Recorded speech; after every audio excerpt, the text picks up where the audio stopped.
everybody. Welcome to WIN Forum 2020. My name is Catherine Barba. I'm the founder of this forum that is dedicated to promote diversity, inclusion, and change for good. Today is the last day of WIN Forum, and I'm super thrilled to end this week of celebration of diversity with you, with this extraordinary panel, all great people here around me, to speak about a very important trend, which is social entrepreneurship, business with a mission, and of course, diversity. So to speak about this during the 30 upcoming minutes, I have the pleasure to welcome Fatou Ndiaye. Thank you, Fatou, for being here. Hello, thanks for having me. Good. You are the founder of The Great Village. You're going to talk about this. Thank you so much for being here.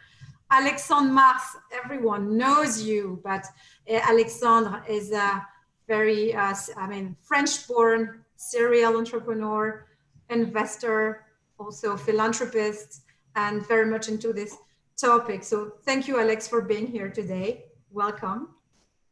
And Julie Samuels, my dear friend Julie, we met I don't know when we met, like it was 3 or 4 years ago in New York. You are you're the director of Tech NYC, which is the equivalent of Station F in France. You're going to tell about it. And I'm super thrilled that you're here. So thank you again, the three of you, to talk about Don't Hope for a Better Future, Create It. The floor is yours, Julie. Have fun. Thank you so much. Thank you. So this is, I think, my third WIN Forum, maybe. And they're always so amazing. I'm so happy to be here. And have this conversation. So just quickly, I wanted to let you guys know a little bit about Tech NYC, which is an organization I started about 4 years ago, which represents the tech industry here in New York City. And we have, over 800 members, the large companies, small companies, investors. But I think what's really important about what we do is we bring those companies together to help ensure that New York works for those companies, that you can build and grow companies here that are building interesting and important technologies, but also how we bring those companies and the people who, more importantly, the people who work at those companies to bear to help support New York, right? And to help the people who live here. And I don't have to tell you, that's never been a more important goal than right now. And so it's incredibly rewarding work. And I think, we'll hear from Fatou and Alex that I feel incredibly lucky to be an entrepreneur in this space, thinking about how to help people right now. Being mission driven right now is truly, I think, a gift, because there's so much that we need to get right. So listen, I'm going to open this up to both of you guys. I want to start with asking a question about this there's such a big trend toward mission driven companies. And I think that the COVID, the pandemic, a lot what's happening in the US around the Black Lives Matter movement is only going to accelerate that trend toward mission-driven companies. I would love to hear you guys talk a little bit about how you see that shift and what that's meant in your lives and in your professional lives in particular. That's you. And why don't you talk a little bit too about what it is you've started, to frame it a little bit. All right, yeah. Regarding the trend, I think the topic of today is don't hope for a better future. I think we've all understood that the future is not looking good, right? And I feel like more and more people, more and more citizens are aware of that. And they've also understood that they have the power to change things.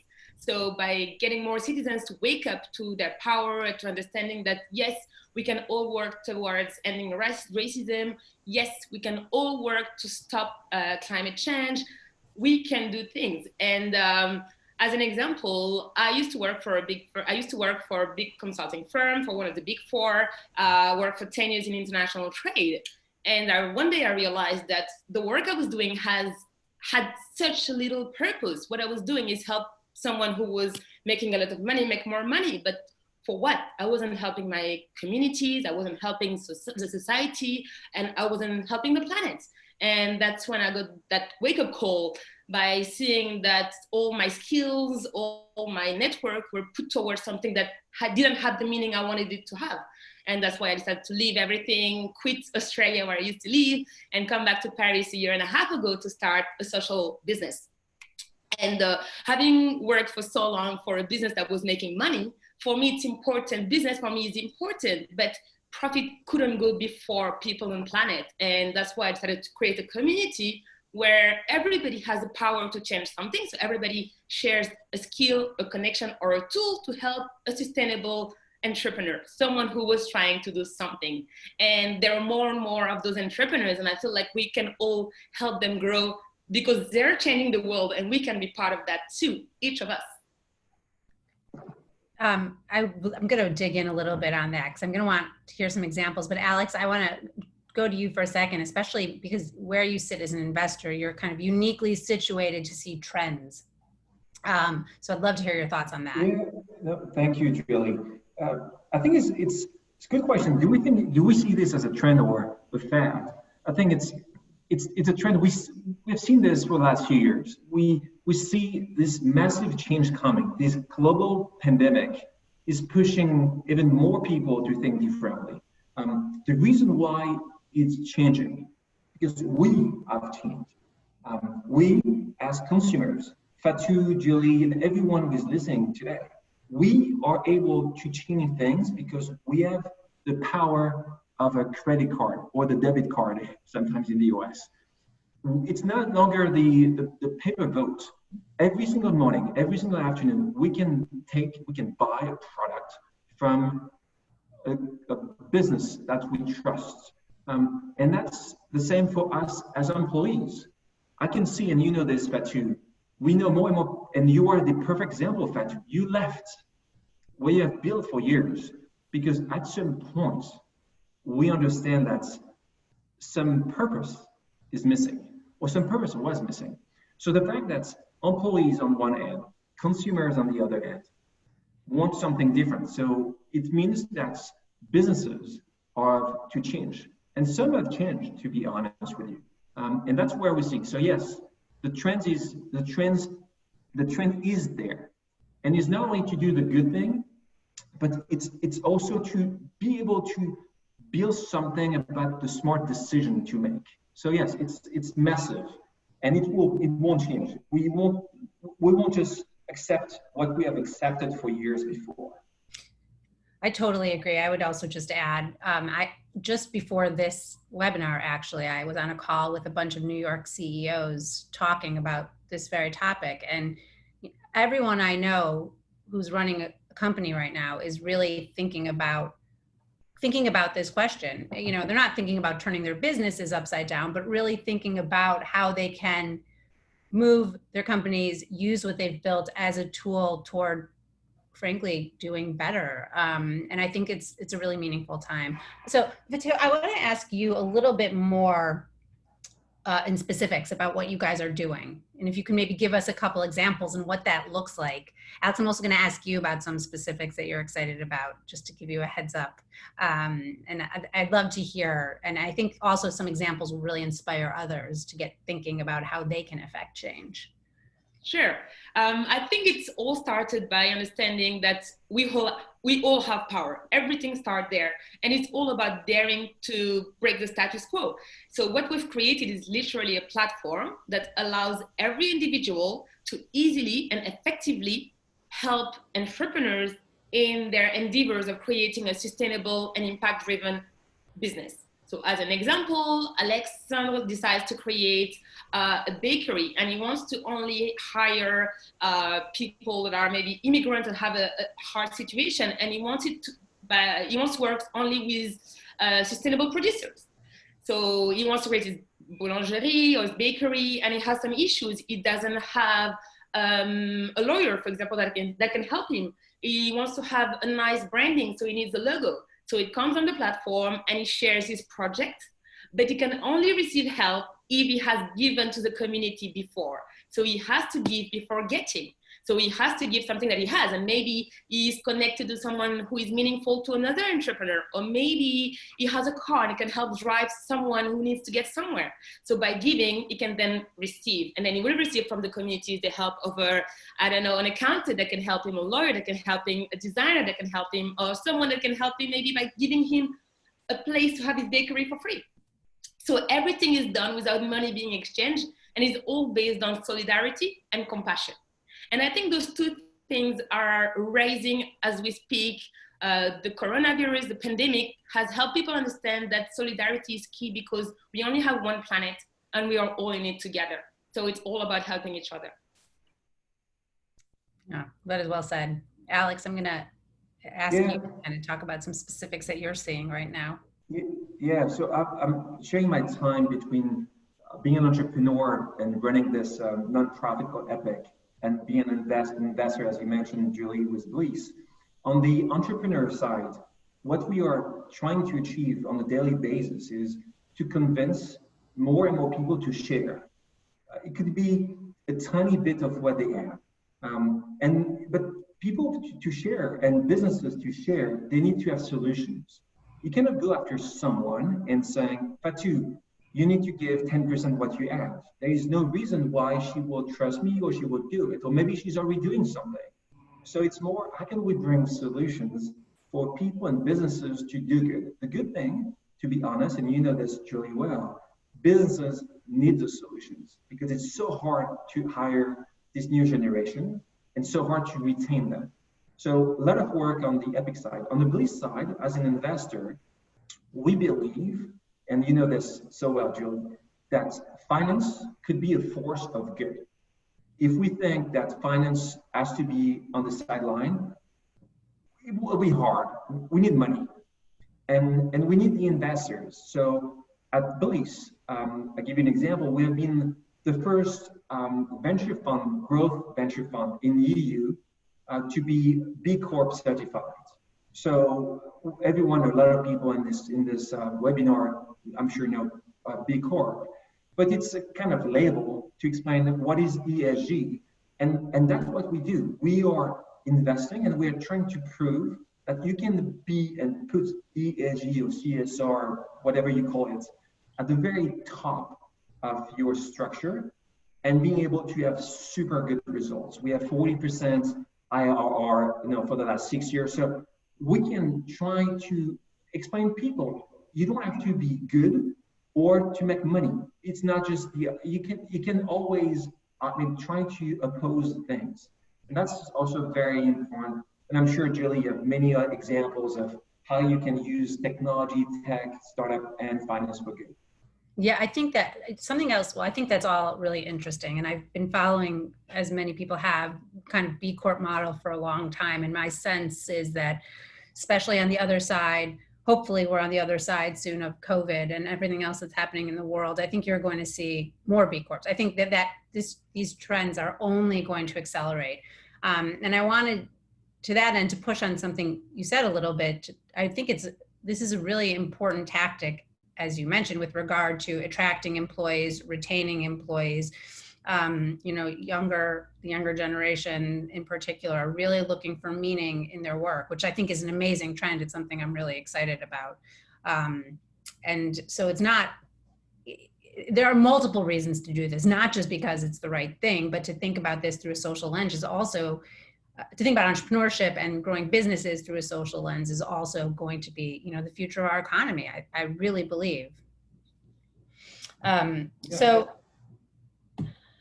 I also want to talk about the type of advice. I think this is a really important question because these trends are pretty clear right now. I want to talk about the type of advice you would give entrepreneurs who are looking to raise funds for a social entrepreneurship, for a social entrepreneurship project.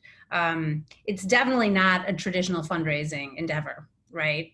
So Alex, I'd love to hear you first on that, because I'm sure you do hear from entrepreneurs all the time, and how you might want to think about packaging your pitch differently, who might be the right type of investors to focus on. Any advice you have, I think, in this category could be incredibly useful. It's interesting what you said. I think I won't change, I think, the advice I will give to tech entrepreneurs. I think what is important now, there's less and less differences between tech entrepreneurs than social entrepreneurs.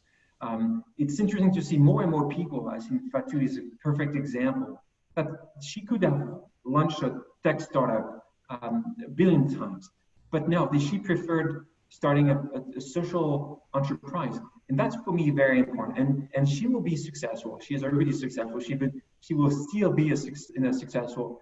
But that's always the same. What is the market research she will do? What kind of team she will have with her? You have all the terms that we know well as entrepreneurs, and it's very similar. So I think something important about this entrepreneurship, I think we are all together. We are very similar. We need to define the product. To define the product, we need to understand if there is a need, or if just the need is just there, because then you won't be successful. You need to be just surrounded by great people. You need for sure to maybe raise some money. But on that point, you need to define, that's your question, Julie, as well. Maybe some people I meet say, I will go directly after a big venture firm or impact fund. Sometimes that's not the right people for them. Sometimes they should start maybe with this friend and family. Maybe you need always to define precisely where you want to run a business, and don't always go after the millions and being, you mentioned earlier, Catherine, the station F in France. The beauty of entrepreneurship is not only tech entrepreneur or social entrepreneur. It could be different. You can reach your own success, and you can live in Marseille or in Philadelphia or in Texas. And you don't have always, and I love New York, I love Paris. That's my two favorite cities in the world. Still, it's important to say to people, if you want to live in Memphis, stay in Memphis, run your business in Memphis, because it's a beauty of entrepreneurship. And I think, Fatou, you're a perfect example, right? If I may ask something to Alexandre, is regarding the future of investment, do you think it should be more about investing? Should there be only one category, like tech should be only tech for good, or as an investor, maybe they should be all investing in something that is giving back to the people or to the planet? So what should be the role of an investor tomorrow or today? It's a very good question. When we build beliefs, even in the term sheet we trade with potential entrepreneurs, we are adding some very concrete clauses where we want to show what kind of investors we are. Talking about B Corp, we are asking all those startups we are backing to do not the certification, but we want an evaluation, and that's a B Corp evaluation. So they will spend hours and hours to really understand where they are and where they stand against all those criteria. But we have, and I think it's also important because we share this, and it's a very key subject for WIN and the WIN Forum, is the place of women in this economy. And as we know, they are not at the right place. It won't be the case. It won't be the discussion today. But I do think quotas are important. I think quota did work very well in France for the last 10 years. And I think sometimes, and it's always, we can always argue and a lot of argumentation on this. But if you don't force people to do things, they won't do it. And explain to people that another gender can have the same power, it's hard for a lot of people. So maybe not everyone is aware of this, but 9 years ago in France, it was a group of people, and they started this new law, and now it's 40% of board would have to just have women. Without this, we would be still where we were just 10 years ago. Means 10% or 20%. So in our clause, when we invest, and to answer the answer, we have what we call diversity clause. It means that for every single hire, you want as an entrepreneur. You need to have for the finalists someone coming from the underrepresented community. So it depends in which country. Sometimes it could be question, and we are talking about this in those those very hard times in the US. It could be people of color. It could be just women. But if we don't force this, nothing will change. And that's something I fully think we are those kind of change makers if we want to use that power. I think that's so important. And the moment we're living in is really, it's the kindling to the fire for that in so many ways. And so many entrepreneurs and investors I'm talking to this week alone are coming to us so much more seriously than they have in the past about how to make sure there is diversity of all kinds in their companies, on their teams, and what we can do to get there.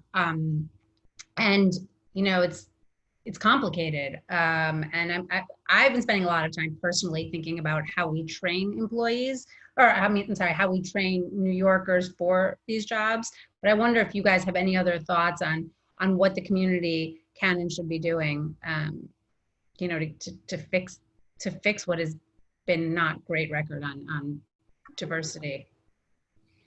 I get asked this question quite often, and from my side, from my experience, it's all about representation. Like being young, I never saw people in high roles or in important roles that looked like me. So for me, it was never an option to become that person. And I was able to push through all those hurdles, all those glass ceilings to get to where I am today. But I feel like it's also a question of allyship, is having allies. And those allies could be men that are pushing, saying, for example, if they're invited to a panel discussion, saying, well, if there are no women, I am not going to go to that panel, I'll refuse the invitation. And those kind of little actions are very important because they show to the world that this is diversity and everybody can access, we can all access it. So for me, representation is something that is completely key. But it comes from sharing stories, it comes from allyship, and it comes from all getting together to do it, to succeed. I have to say on that sharing stories point, I think it's also so important with regard to incentivizing social entrepreneurship more generally. I think that if more people understood that there is this path to starting social enterprises, that you can make a living doing it, you can make a very nice living doing it, and there's a real path to success that you'd see even more. So we've got a question from the audience, and we've got a couple questions, and I'd also encourage others, if you have questions, you can do it over Facebook or through the Q&A function on Zoom. Okay, so in the for-profit world, KPIs usually are on sales and revenue. How do you guys think about KPIs for social businesses? Well, I'm on the board of Time for the Planet, and that's a social enterprise. And our KPIs there are very interesting because it's protecting the planet. So it's reducing carbon emissions. So those are our KPIs. And the way we reach them is by empowering entrepreneurs and giving them the right funding. So it's an investment fund. So it's funding those companies that are going to create those new technologies that will help reduce carbon emissions. So that's the KPI, but I guess it depends on different social enterprises. There is one in Australia, which I really love, called Thank You, and they create products for everyday use. And their KPI is a number of people that they're going to help get out of poverty. So their company is 100% non-for-profit, so they do make a profit, and 100% of the profit goes to helping those communities. I think the good point here is you have so many different types of social enterprises. If we can take already the pure NGO and the ones who do have a business model. So the NGOs, for sure, it's very hard to define the any kind of revenues. If they don't find grants and money, they are not able to operate. And for them, most of the time, it's very concrete, is the number of lives that they are able to change. So most of the time for them, it will be KPI driven, but it will be life driven. So it could be women, kids, it could be elder people. It will be really the transformation of lives. And then you have social enterprises with a business model. And in that case, they can still relate to growth, to revenues. Sometimes we say they won't have the same maybe growth or even profits margin than just a tech or an enterprise, but sometimes it's not always the case. So I think it really depends the kind of enterprises we are talking to. I totally agree. And one thing a trend that I've seen that's interesting, I run and started an organization that is a nonprofit. I ran another nonprofit before this and have worked at nonprofits. And I think there's a trend of using more kind of startup culture, entrepreneurship culture in the nonprofit space. Excuse me, there's some construction in my neighborhood, which you might hear in the background. I apologize.